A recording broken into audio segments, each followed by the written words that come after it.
Je ne suis pas une chèvre, on ne me vend pas. C'est quand une fille est toute contente de dire qu'elle a un garçon manqué. Non, moi je suis une fille et une femme réussie. On avait une obligation en fait, de réussite, on s'attendait à plus de choses de nous. J'étais donc avant-centre. Et je peux dire que j'en marquais des buts. Je voulais pas être une fille. Peut-être qu'il serait bien que les femmes soient bienveillantes entre elles. Nous les filles, on devait faire notre lit et pas les garçons. J'ai quand même espoir, je trouve que les esprits se réveillent quand même. Qu'en fait, c'est pas elle le problème, quoi. C'est la société en face d'elle et qu'il faut juste être plus forte. Une femme a besoin de gueuler pour qu'on l'écoute quand même.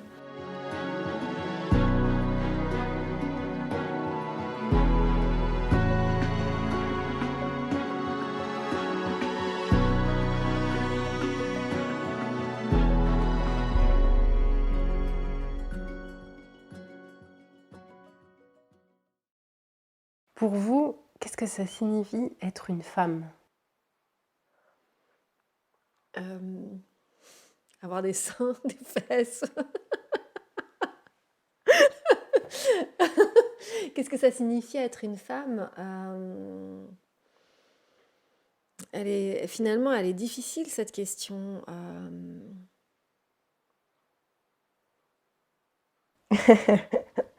Être une femme. Alors, ma copine m'a dit, c'est avoir l'humilité de tenir le monde par les couilles, sans jamais obtenir de reconnaissance.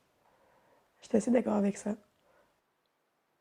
Mais c'est vrai que c'est le premier truc qui me vient, quoi, le côté... ce que ça signifie. Alors, être une femme, pour moi, c'est d'abord être un être humain. Dans ma tête, il y a des hommes, il y a des femmes, mais il y a surtout des êtres humains. Donc pour moi, c'est primordial. D'abord, c'est être un homme. Un homme avec un grand H. Et c'est ce que je déplore dans notre société, où en fait, la notion de genre est très établie et on se définit toujours justement par rapport à un genre. Oula, être une femme, ça signifie problème, déjà, responsabilité énorme, plusieurs casquettes, caméléon, si je dois le qualifier comme ça. Parce que finalement, dans la question, il y a la question du sens. Donc, qu'est-ce que ça signifie d'être une femme ? Donc, qu'est-ce que ça signifie d'être une femme aujourd'hui ? Eh bien, mon Dieu, tout un tas de choses pas si simples. Sexisme. Ouais, pour moi, c'est plutôt ça. Maintenant, être une femme, c'est hyper compliqué, surtout maintenant avec les questions d'identité et de genre. Qu'est-ce qu'être une femme ? Je pense que c'est sociétal. Mais c'est aussi la vie. Voilà, pour moi c'est ça, la vie, le plus important, quand même. Les gens ont tendance à oublier, malgré tout, mais c'est la vie. Après, voilà, ça m'embête de dire être une femme, c'est dur. J'ai pas envie de dire ça parce que je vis en France, parce que je vis en 2023 et que, somme toute, je sais bien que par rapport à d'autres époques ou par rapport à d'autres pays, voilà, je peux pas me plaindre et j'en ai pas envie. Et là, récemment, justement, j'ai découvert, par la connaissance d'une autre civilisation, et c'est vraiment très récent puisque ça date je dirais de 15 jours à peu près, j'ai découvert la civilisation kurde, où depuis la naissance, les garçons et les filles sont considérés exactement de la même façon. C'est-à-dire que peu importe, ils sont filles, ils sont garçons, peu importe, ils sont élevés de la même façon. Et tous les deux dans le sens de la survie de la communauté. Et dans cette communauté, eh bien, il y a une égalité totale, à savoir que l'homme et la femme sont tous les deux destinataires d'une responsabilité envers les enfants qu'ils ont. C'est quand même nous qui les portons 9 mois, c'est quand même nous qui souffrons pour les mettre au monde. J'ai malheureusement encore dans la tête des stéréotypes de ce que doit être la femme, à savoir qu'elle doit s'assurer que le monde autour d'elle est à manger, que le monde autour d'elle soit bien protégé sur le plan de l'hygiène, que tout aille bien et qu'elle doit veiller à ce que chacun dans la famille se sente bien, quoi. Et on est quand même un bon four, on va dire ça comme ça, on prend le plus de risques, surtout. Donc la vie. de conjuguer beaucoup de rôles finalement, ou beaucoup de missions, avec, encore aujourd'hui, en tout cas pour des femmes, je pense, de mon âge, le job, les enfants, l'épanouissement personnel. Voilà, ça fait beaucoup d'enjeux, je trouve. Maintenant, voilà, je constate que être une femme, c'est quand même être un peu, même parfois beaucoup, dans l'adversité. À la fois, j'aimerais être capable de tout flanquer à la poubelle et de dire allez hop, je ne pense qu'à moi. Mais en même temps, ça me manquerait parce que j'aime ça. Mais je prends quand même un essor depuis quelque temps dans le sens des libertés politiques où je fais finalement beaucoup plus ce que je veux et curieusement, mon conjoint s'est habitué à cette idée. Donc voilà, être une femme, c'est être un être humain dans l'adversité. C'est terrible à dire, mais bon, voilà, c'est un peu comme ça que je vois le truc. C'est pas le sexe qui nous dit d'être une femme, c'est vraiment un genre, c'est vraiment une question sociétale et comment nous on se l'approprie ou pas. On veut savoir qui vous êtes et que vous vous présentiez, mais de manière totalement libre. Alors bonjour, je m'appelle Emmanuelle, j'ai 40 ans depuis très peu. Eh ben, je m'appelle Aude, je suis maman d'une petite fille, Noémie. Alors, qui je suis? Je suis une femme de 51 ans, mère de 2 enfants merveilleux, propriétaire d'une très jolie jument qui s'appelle Cybèle, qui est mon autre. Voilà, et autrement, je m'appelle Alexa. Elle va avoir 15 ans et moi, je vais avoir 41 ans. Voilà. Je suis issue du milieu banque-assurance et là, je suis une future chef d'entreprise restauratrice. D'origine camerounaise. Je suis arrivée en France à l'âge de 18 ans, à Lille, que j'ai adoptée. Et puis voilà, je suis restée et je suis à Lille. Je suis un bébé entrepreneuse puisque j'ai ouvert mon entreprise il y a moins de 6 mois. Je suis consultante en évolution professionnelle. Alors, je vais commencer par ma situation actuelle. Là, je suis donc Jocelyne Dubois, je suis très engagée politiquement. Et si je remonte dans le temps, j'ai commencé cet engagement politique en 2011, mais auparavant, j'ai été très engagée syndicalement, dans à la fois le système éducatif, dans l'éducation nationale, dans FO Éducation nationale, mais auparavant, et c'est la chose la plus importante de ma vie, je crois, dans le syndicat FO Santé, puisque j'étais cadre de santé, je formais des infirmières, et avant ça, j'étais infirmière. Je suis également mariée depuis 16 ans, je suis maman de 3 enfants et j'adore la musique, le théâtre et la lecture. Moi, c'est Morgiane Vermersch. Je suis étudiante / jeune travailleuse. On ne sait pas trop.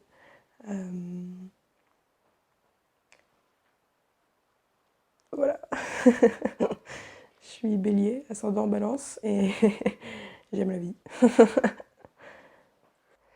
Est-ce que vous avez le sentiment que la société ou l'éducation vous a imposé ou vous impose de respecter certains codes liés à votre féminité? Oui, j'ai eu ce sentiment et je l'ai encore. La fois où ça m'a le plus marqué, mais on pouvait rien dire, j'étais étudiante et j'ai cherché un stage. Et le stage que j'avais trouvé s'avérait être dans une entreprise qui fabriquait et commercialisait la laine de verre. Donc je peux vous dire un milieu assez masculin. Donc on rencontre beaucoup d'entrepreneurs masculins, beaucoup d'architectes. Et j'ai été choquée parce que mon responsable à ce moment-là, lors d'une convention qui se faisait à l'île Grand Palais, m'avait dit « ce serait bien que tu viennes en jupe ». J'avais été choquée par cette réflexion-là. C'est plus vendeur. Ok, bon, j'ai mis une jupe. Je me suis jamais, voilà, j'ai jamais senti avoir une pression de la part de la société. Parce que quelque part, pour moi, la société, c'est une espèce de truc global. Euh, non, si j'ai eu à un moment donné des pressions, c'est plutôt de mon entourage. Ouais, les codes vestimentaires. Et alors là, je reviens sur le monde du travail. Je... J'ai travaillé dans beaucoup de domaines, j'ai travaillé sur plusieurs types de postes. Sur les postes où j'avais des responsabilités et où je devais animer des réunions ou participer à des réunions, clairement, le code vestimentaire pour une femme n'est pas le même que pour un homme. Et c'était assez hallucinant de voir à quel point on attirait plus la jante masculine sur un stand où il y avait une femme. À l'époque, j'étais plus fine, hein, je vous assure. J'étais plus fine, peut-être plus jolie aussi, mais en tout cas, voilà, c'était beaucoup plus aguicheur. Je l'ai remarqué. C'est-à-dire que si des hommes peuvent venir en pantalon, cravate, moi, j'avais pas le droit. C'était forcément en jupe. Et avec des talons, bien évidemment. Ah bah oui, forcément. Il faut s'épiler. Il faut porter tel ou tel vêtement. Il faut pas avoir un si gros décolleté. Il faut, dans le code vestimentaire, dans la tenue et tout, oui, bien sûr. Donc ça c'est encore ancré. En tout cas, moi, je l'ai vécu comme ça dans le monde du travail. C'est encore ancré. C'est tellement ancré qu'aujourd'hui que je suis entrepreneuse, j'ai tendance à mettre des talons et une robe pour des événements importants avec des partenaires, tellement ça s'est ancré en moi. Ah oui, oui, oui. Oui, mon éducation a été très, très orientée. Ma mère exigeait pendant mes vacances que je sois capable de faire de la broderie, du tricot, de la couture. Donc, j'avais une obligation qui était qu'avant d'aller jouer, parce que je jouais beaucoup avec des garçons, je jouais au foot dans l'espace HLM autour de là où j'habitais. Et avant d'aller jouer au foot avec les garçons, il fallait que je fasse un ourlet d'une jupe, que je fasse un certain nombre de lignes de tricot, que je fasse une certaine distance de broderie sur une enveloppe de traversin, et tout devait être terminé pour la rentrée des classes. C'est-à-dire que la jupe que je portais à la rentrée des classes en septembre, était la jupe que j'avais faite à la main, à la couture, à la main, et le pull était celui que j'avais tricoté pendant les vacances. Bon, ça, mes frères n'avaient absolument aucune obligation de ce style. Alors que je ne suis pas moins compétente quand je suis en pantalon ou si j'étais habillée en tailleur ou quoi que ce soit. Donc ouais, ça, je le ressens, cette injonction de vestimentaire par rapport à un cadre professionnel. Ben, c'était pareil hein, par rapport à la maigreur. Quand j'étais adolescente, à un moment donné, j'avais beaucoup grossi et ma mère s'était empressée de me raconter les réflexions de mon père sur mon corps, qui me trouvait boulotte, enfin voilà, du truc de ce genre-là. Donc voilà, donc ça c'était quelque chose qui m'avait marqué. Et puis, une injonction de la société à avoir un corps d'une certaine manière pour avoir le droit de se mettre en maillot de bain sur la plage, par exemple. Voilà, comme si quand on a quelques kilos en trop, on n'aurait pas le droit de mettre une robe ou un maillot de bain, quoi. Après, moi j'ai tendance un peu tous se faire foutre, quoi. Enfin, je sors souvent en jogging, je m'épile de moins en moins. Et en fait, on réalise qu'il se passe rien. Il se passe pas grand-chose. Et d'autre part, quand je rentrais le midi chez moi, chez mes parents, pour manger, je devais faire la vaisselle avant de partir à l'école et je devais me dépêcher. Et un exemple qui me reste très marqué dans la tête, ce sont des épisodes où ma mère me disait que quand j'allais aux toilettes, eh bien, elle considérait que je le faisais exprès pour ne pas devoir faire la vaisselle. Donc ça, oui, il y avait une réelle différence de traitement dans la famille. Mes deux frères n'avaient pas du tout la même place que moi. Et dans le travail, ça m'est jamais trop arrivé, dans les études non plus. Mais j'ai fait 3 mois, donc forcément. Et du coup, j'ai compris aussi que malgré tout, ça restait un point positif pour nous aussi, parce que dans le milieu de l'embauche, j'ai constaté que j'avais plus de succès quand j'étais en entretien face à des hommes qu'à des femmes. Pourquoi, je ne sais pas. Mais le charme de la femme, je pense qu'il a un gros impact lors des entretiens, lors des ventes, côté commercial, parce que j'ai un bon côté commercial. Et puis, il s'est passé quelque chose à 14 ans, quand j'ai dû passer le CEP. À l'époque, le CEP était différent pour les filles et pour les garçons. Et moi qui faisais du vélo,